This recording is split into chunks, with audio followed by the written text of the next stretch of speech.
সুপ্রিয় দর্শক, আজকে আপনাদেরকে আমি যে প্রোডাক্টটা সম্পর্কে বলবো, এটি গরু ছাগলের জন্য যেমন একটি গুরুত্বপূর্ণ প্রোডাক্ট, তেমনি হাঁস মুরগির জন্য কিন্তু এটি অত্যন্ত একটি গুরুত্বপূর্ণ প্রোডাক্ট। এটি হলো একটি জিঙ্ক। এই জিঙ্ক যেমন আমরা গরু ছাগলকে খাওয়াই, তেমনি আমরা এটি হাঁস মুরগিকে কিন্তু খাওয়াতে পারি। হাঁস মুরগিকে খাওয়ালে কি হবে সে সম্পর্কে আপনাদেরকে এখন বিস্তারিত বলবো। আপনারা যদি এই জিঙ্কটি আপনার হাঁস মুরগিকে খাওয়াতে পারেন, তাহলে দেখবেন যে দ্রুত দৈহিক বৃদ্ধি হবে। দৈহিক বৃদ্ধি বলতে দেখবেন যে দ্রুত বাড়তে থাকবে। আর যখনই একটি হাঁস বা মুরগি দ্রুত বাড়ন্তশীল হবে, তখনই কিন্তু আপনি সেটি দিয়ে কিছু একটা করতে পারবেন। আর মূলত ওজন বৃদ্ধি হবে, ডিমের হার বাড়বে। ডিম যদি আপনার দেয়, হাঁস বা মুরগি যদি ডিম পারে, তাহলে দেখবেন যে ডিম আগে যদি পেরেছে 20টা, তখন পারবে এই জিঙ্কটা খাওয়ালে 40টা। এভাবে আপনারা লাভবান হতে পারবেন। আর দ্বিতীয়ত যেটি হলো, যদি ডায়রিয়া জনিত যে সমস্যাগুলো হয়, পাতলা পায়খানা, সোনা পায়খানা আমরা যেটাই বলি, এই সোনা পায়খানা জনিত সমস্যাটা আর হবে না এই জিঙ্কের কারণে। আমরা যেটাকে বলি ব্যারাম, ঝিমানি ব্যারাম, সেই ঝিমানিটা আর থাকবে না এই জিঙ্কের কারণে।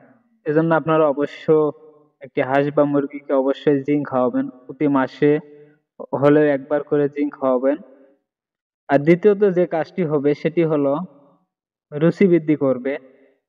একটি প্রাণী যখন রুচি বৃদ্ধি হবে, তখনই কিন্তু সেই প্রাণীটি দ্রুত বাড়ন্তশীল হবে। দ্রুত বাড়লে আপনারই লাভ। আর এতে আরো কাজ আছে, সেটি হলো হাড়ের গঠন মজবুত হবে, হাড় মোটা মোটা হবে। হাড় যখনই আপনার একটি হাঁস বা মুরগির মোটা মোটা হবে, তখনই কিন্তু সেই মুরগি বা হাঁস অতি দ্রুত বাড়বে। আর দ্বিতীয়ত যেটি আমরা বর্তমানে শীতকাল, এই শীতকালে কিন্তু দেখবেন ঝিমানি ব্যারাম, ঝিমানি ব্যারামে পাকা বা লোম গুলো উস্কো খুস্কো হয় বা পাকার বাড়ন্ত পারে। এই জিঙ্কটা যদি আপনারা খাওয়ান, তাহলে কিন্তু সেই বাড়ন্তটা কমে যাবে। ওই যে পাকার উস্কো খুস্কো কমে যাবে, পাকা ছেদ্রে যে পড়ে সেই ছেদ্রেটা আর থাকবে না। এজন্য আপনারা অবশ্যই জিঙ্ক খাওয়াবেন। জিঙ্ক খাওয়ালে সব সময়ের জন্য সে প্রাণীটি সুস্থ থাকবে, সুস্থ সবল জীবন যাপন করতে পারবে। এজন্য আপনারা অবশ্যই একটি হাঁস বা মুরগিকে জিঙ্ক খাওয়াবেন। আমরা তো গরু ছাগলকে জিঙ্ক খাওয়াই। এই জিঙ্কটা কিন্তু এই হাঁস মুরগির জন্য অত্যন্ত গুরুত্বপূর্ণ। আপনাদেরকে তো আমি বললাম, অবশ্যই আপনারা জিঙ্কটা খাওয়াবেন। জিঙ্ক খাওয়ালে আপনাদের যে রোগ বালাই গুলো হয়, সেই রোগ বালাই গুলো অনেক অংশে কমে যাবে।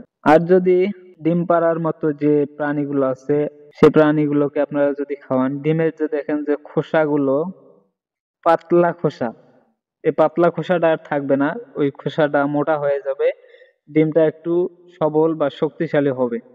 এজন্য আপনারা এই জিঙ্কটা খাওয়াবেন। এর কিন্তু অগণিত কাজ, অনেক কাজ, অতগুলো তো বলা সম্ভব না। আপনারা এই জিঙ্কটা অবশ্যই দিবেন। তা আপনাদেরকে আমি যে জিঙ্কটা দেখাচ্ছি, এটি হলো একটি সলু জিঙ্ক। সলু জিঙ্ক পপুলার ফার্মাসিউটিক্যাল লিমিটেডের একটি প্রোডাক্ট। আপনারা এটাও দিতে পারেন। মানে এই গ্রুপের যে জিঙ্ক গুলো আছে, সেই জিঙ্ক গুলো আপনারা দিবেন। প্লেন যে জিঙ্কটা, সেই জিঙ্কটা আপনারা ব্যবহার করতে পারেন। যেমন ধরেন এসকেএফ এর জিঙ্ক কেয়ার, এই জিঙ্ক কেয়ারটা আপনারা ব্যবহার করতে পারবেন। এটা ব্যবহারের যে নিয়মটা, সেটা আপনাদেরকে বলে দিচ্ছি এখন। এর নিয়ম হলো 2 মিলি করে, যদি আপনার 5টা 7টা 10টা হাঁস বা মুরগি থাকে, এই 2 মিলি দিয়ে আপনি যে খাদ্যটা খাওয়াবেন, সেই খাদ্যের সাথে ভালো করে মিশিয়ে দিবেন। বা পানি যদি খায়, আপনারা 2 মিলি 1 লিটার পানির সাথে মিশিয়ে দিতে পারবেন। এটা মূলত হলো রোগ প্রতিরোধ ক্ষমতার জন্য এভাবে আপনারা ব্যবহার করবেন। আর চিকিৎসার ক্ষেত্রে যদি আপনারা ব্যবহার করেন, যখন দেখবেন যে আপনার একটি প্রাণীর চুনা পায়খানা, ডায়রিয়া এগুলো ধরে গেছে, তখন আপনারা যদি চিকিৎসার ক্ষেত্রে ব্যবহার করেন, তখন অবশ্যই আপনারা 3 মিলি দিয়ে 1 লিটার পানির সাথে মিশিয়ে দিবেন বা খাদ্যের সাথে ভালো করে মিশিয়ে দিবেন। 10 15 20টা যে থাকে হাঁস মুরগি, সেগুলোকে আপনারা ওইভাবে দিবেন। দিলে দেখবেন যে যদি চিকিৎসার ক্ষেত্রে হয়, তাহলে দ্রুত সে রোগটা সারানো সম্ভব হবে। আর অবশ্যই আপনারা এটি ব্যবহারের আগে ভেটেরিনারি একজন ভালো চিকিৎসকের পরামর্শ নিয়ে এটি ব্যবহার করবেন। ডোজটা আপনারা তার কাছ থেকে সঠিকভাবে জেনে নেবেন, নিয়ে তারপরে ব্যবহার করবেন। তাহলে আপনারা আর সমস্যায় পড়বেন না। আজকের মতো আমি এখানেই বিদায় নিলাম। আপনারা যদি এরকম আরো নতুন নতুন টিপস পেতে চান তাহলে অবশ্যই ভিডিওটিতে একটি লাইক, কমেন্ট এবং চ্যানেলটি সাবস্ক্রাইব করে রাখবেন। ধন্যবাদ।